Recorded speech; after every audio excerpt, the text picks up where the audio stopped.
कक्षा 9वीं के अध्याय 7 से प्रश्नावली 7.2 का 17वां प्रश्न अब हल कर लेते हैं। तो 17वां प्रश्न है, कौन सी राशि का 5% वार्षिक ब्याज की दर से 2 वर्ष में साधारण ब्याज और चक्रवृद्धि ब्याज का अंतर 40 है, ये हमें बताना है।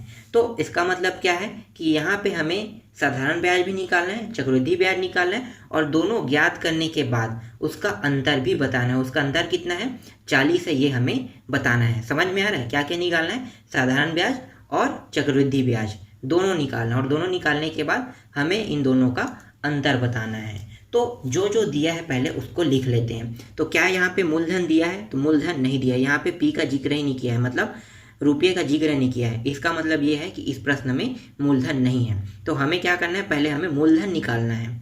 ठीक, और क्या दिया हुआ है? यहाँ पे दर दिया हुआ है और समय दिया हुआ है, दोनों चीज़ दिया हुआ है। तो चलो सबसे पहले हम पहले दिया है उन चीज़ों को लिख लेते हैं। तो यहाँ पे लिखो, दिया है आर बराबर दर जो है वो कितना है? 5%। इसे आर से दर्शाते हैं दर को, समय को किससे दर्शाते हैं? टी से या एन से, दोनों से दर्शा सकते हैं। तो टी का मान कितना है? टी का मान है 2 वर्ष है। ठीक, और मान लेते हैं, माना हमारे पास मूलधन नहीं है, तो मूलधन को हम क्या मानेंगे? मूलधन को हम मानेंगे पी रुपीज। ठीक है, पी मानेंगे मूलधन को। ये समझ में आ गया। अब हम सबसे पहले क्या निकालेंगे? साधारण ब्याज। तो यहाँ पे लिखो साधारण ब्याज। साधारण ब्याज का सूत्र क्या होता है? साधारण ब्याज का सूत्र होता है मूलधन गुणित दर गुणित समय होता है, और इन सब का बट्टा कितना होगा? 100 होगा। अब यहाँ पे मानों को रखते जाते हैं। तो मूलधन कितना है? तो मूलधन को हमने पी माना है, तो मूलधन के स्थान पे क्या आएगा? पी आएगा। दर कितना है? दर को आर से दर्शाते हैं, दर जो है वो है 5%। तो ये आ गया 5 आ गया। और समय कितना है? समय है यहाँ पे देखो 2 वर्ष, 2 आ गया। और सबका बटा कितना है? 100 है। भाग दे देते हैं अब इसको। तो 5 एकम 5 विषम, ये कट गया। 2 एकम 2 दशम, ये भी कट गया।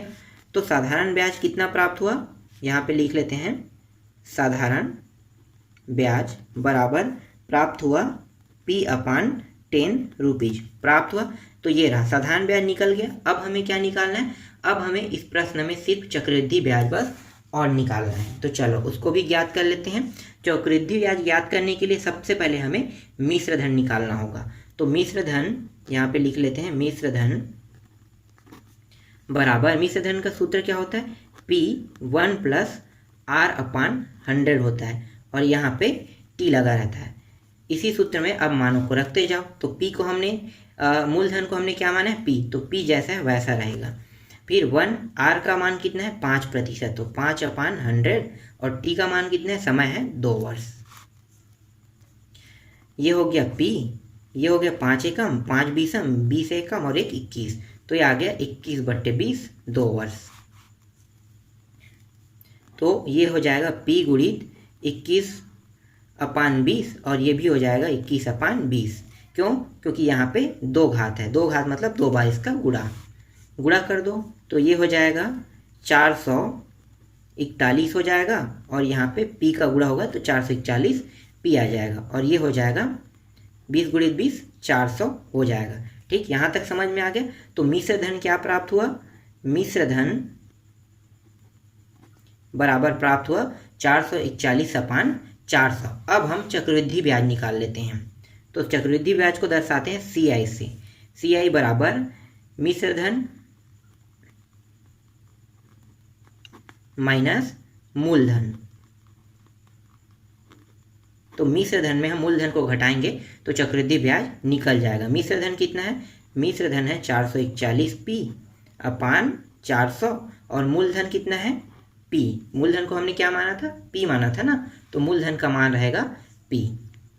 चलो आगे हल करेंगे। अब यहाँ पे देखो, यहाँ पे कुछ नहीं, मतलब क्या है? 1 है, और नीचे के दोनों मान बराबर है क्या? तो हर बराबर नहीं, तो क्या होगा? दोनों का गुणा कर देंगे। तो गुणा करेंगे 400 एकम 400, ये हो गया गुणा, ये आ गया 400 आ गया। उसके बाद इस 400 को गुणा इसके साथ करेंगे तो ये हो जाएगा 400P हो जाएगा, और इस 1 का गुणा इसके साथ करेंगे तो कितना हो जाएगा? ये हो जाएगा 441p। ठीक, यहाँ तक समझ में आ गया। घटा दो अब, तो घटाएंगे तो कितना प्राप्त होगा, यहाँ पे प्राप्त होगा 41p और नीचे में 400। तो CI जो निकल गया हमारा, जो चक्रवृद्धि ब्याज आया वो कितना है, 41p आ गया अपान 400, ये प्राप्त हुआ। और साधारण ब्याज हमने पहले ही निकाल लिया। अब हम क्या करेंगे, अब हम प्रश्न के हिसाब से चलेंगे। प्रश्न में क्या कहा गया है,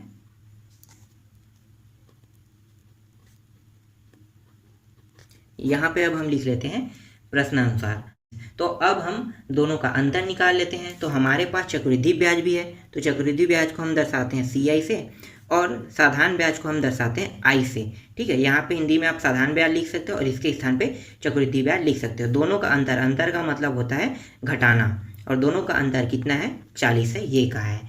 ठीक, अब इनके मानों को रख दो। तो अभी हमने चक्रवृद्धि ब्याज कितना ज्ञात किया, चक्रवृद्धि ब्याज आया है 41p अपान 400 प्राप्त हुआ था। और साधारण ब्याज कितना प्राप्त हुआ था, साधारण ब्याज प्राप्त हुआ था p अपान 10 प्राप्त हुआ था, और दोनों का अंतर कितना है, 40 है। ठीक, यहाँ तक समझ में आया।